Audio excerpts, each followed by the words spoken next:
Hey guys, it's Matthew here once again with another attempt at some corrupting fever and bleed bow glad shenanigans. Now, the idea behind this character was to basically take the bleed bow gladiators that have been pretty popular for a few leagues and that I think I initially started as a trend, and take it with sort of a hybrid aspect of both types of bleed. So regular bleed with a bow and using rain of arrows as a delivery system because it's a very smooth skill for clearing and then the bleed popping, and also combining it with stacking corrupting fever, corrupting blood, just as effectively. So trying to make sure that all of our scaling comes from physical damage over time, multiplier, as opposed to just bleeding damage. In the end, the result is a very nice character for ultimatums and mapping, and something that is probably going to be supremely comfortable going all the way through the maps and getting all your ultimatums done, but the single target is a little bit lackluster, and in the end, currently with this setup, with Rain of Arrows the way it is, it's not the best for bleed. So for the most part, it is basically a corrupting fever setup, and we do have some bleed damages like a very minor afterthought.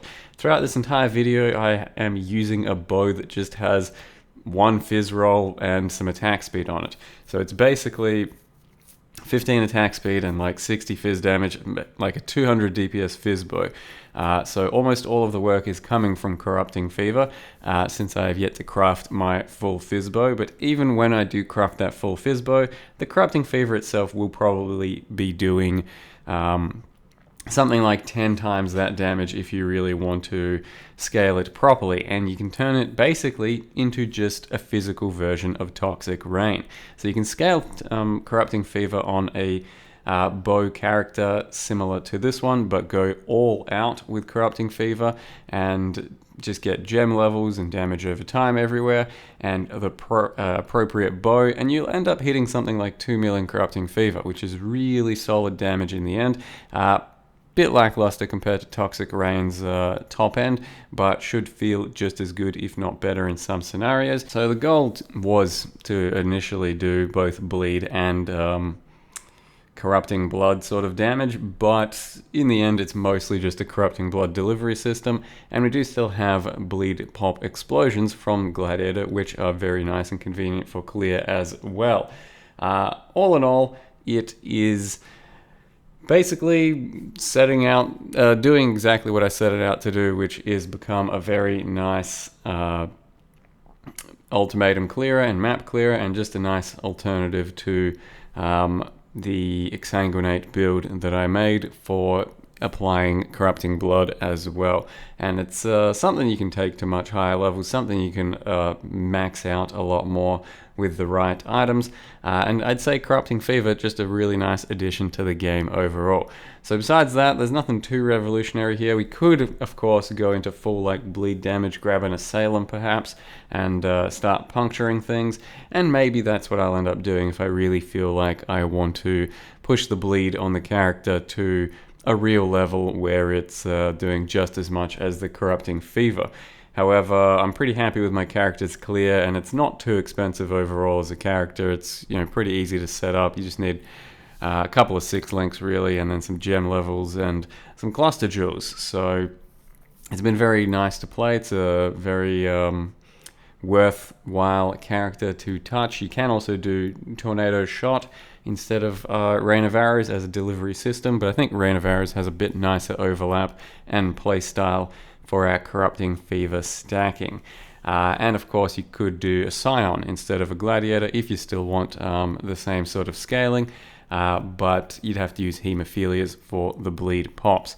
The one issue is that sometimes I believe when Corrupting Fever does the kills, which is fairly often, the bleed pop won't go off. Instead it will just do nothing. and there'll be some monsters that survive. But we are trying to scale our bleed pops by getting a lot of generic physical damage, and it does make them very powerful in ultimatums. You will notice throughout the gameplay that some ultimatum rares that are, nearly full life will have a few little white monsters pop near them and then just die. So it's been super smooth for ultimatums, and with that I'm happy. So I will go ahead and show you what I've built with the character so far and how we've gotten to this point. There's our current character, level 90, no more cat, doc leave. I was cat sitting mum's cat over the weekend, and the general vibe is that my stream is dead as soon as I was going to be returning the cat.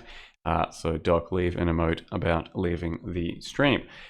So the main idea is, of course, Gladiator to get more physical damage over time and, of course, bleed explosions. So mostly gratuitous violence, but you also get plenty of speed, a bit more damage and maim and stuff like that.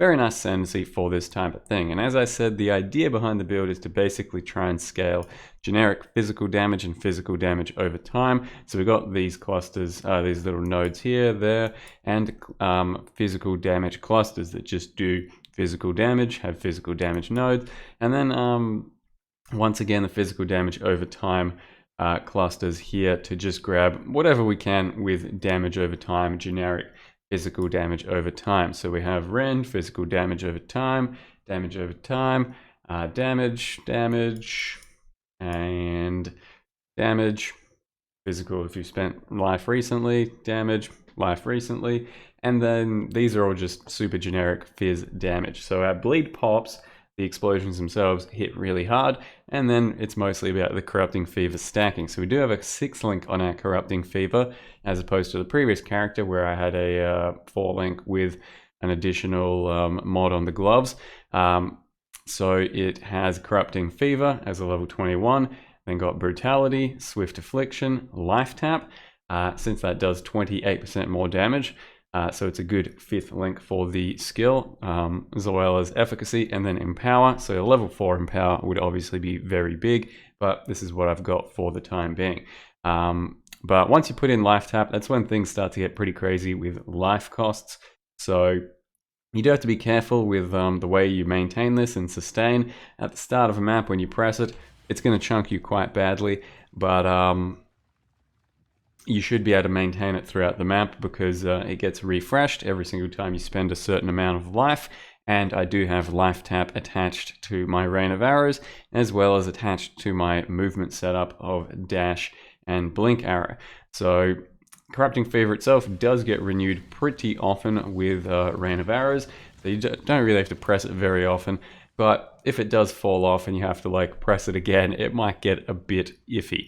And this is for the most part doing almost all of our damage at the moment because my bow, I'm planning to multi-mod it, but I only just got that last attack speed mod on there, which isn't something I wanted, but we used the Ashling Veil, and that's what we got. But the idea is to multi-mod to have a bow that has attack speed, physical damage, and physical damage over time. So with the multi-mod, we'll put both physical damage and physical damage over time, and then it should be a nice bleed bow. I also bought a couple of pretty cheap-ass bows that do the same sort of thing.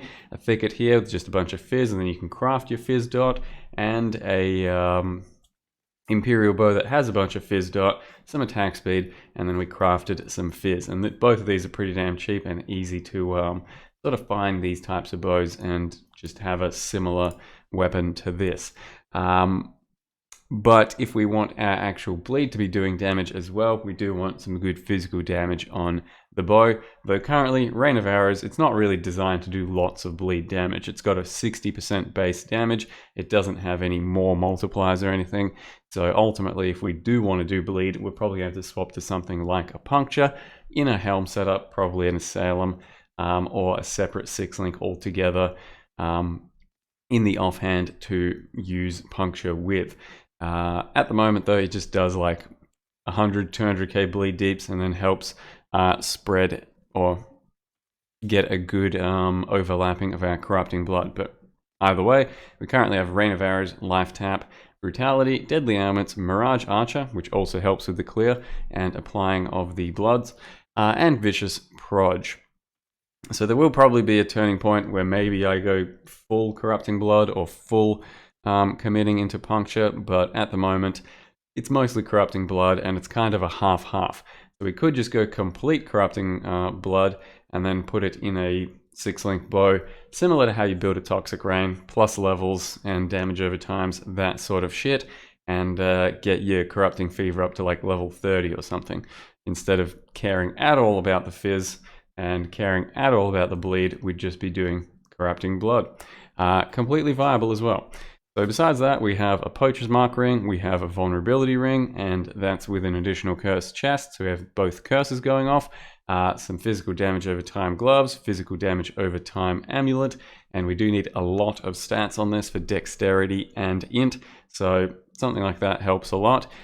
Bit of int up here, Flesh and Stone 30 reduced mana. That's how I could fit in a Herald of Purity, a Flesh and Stone, and a Pride at the same time. A physical damage over time quiver. Things like this are really cheap and just easy to find. I needed some dexterity as well, but you can get both physical and damage over time multipliers, though it's not going to apply to Corrupting Fever since it's with attack skills here, so that's just for the bleed. And then just belt with a bunch of res, boots with a bunch of res and life. And yeah, it's a pretty basic setup. We've also got Blood Rage, Maim, Frenzy, and Flesh and Stone. So Flesh and Stone in blood form has the main application. Got Herald of Purity, Pride, Enduring Cry, and Enlighten up here. You can also get some, dual sockets that do a bit of damage over time. Ideally, you could get a bit of life on those as well. There's plenty of life for us to get. Could easily go over 6k. I'm trying to scale the damage as much as possible. Do also have Crimson Dance, so that's to help Reign of Arrows stack some of its bleeding up, but the bleed is pretty damn negligible now that I've looked at it on Path of Building. Our first two nodes, definitely these, then you can go to the Challenger charges, and then that, and you do want to maintain your Frenzy charges, either through Blood Rage most of the time or just manually frenzying things from time to time, but that's mostly only on boss fights. And I'd say that's about all we need to say for the character at the moment. By next time, if I've got some boss kills and some other stuff, I might have a bit of a different setup, more in Corrupting Fever, but I might just keep it this way, have a bit of a mediocre single target build, and just let it play out the way it's currently playing out.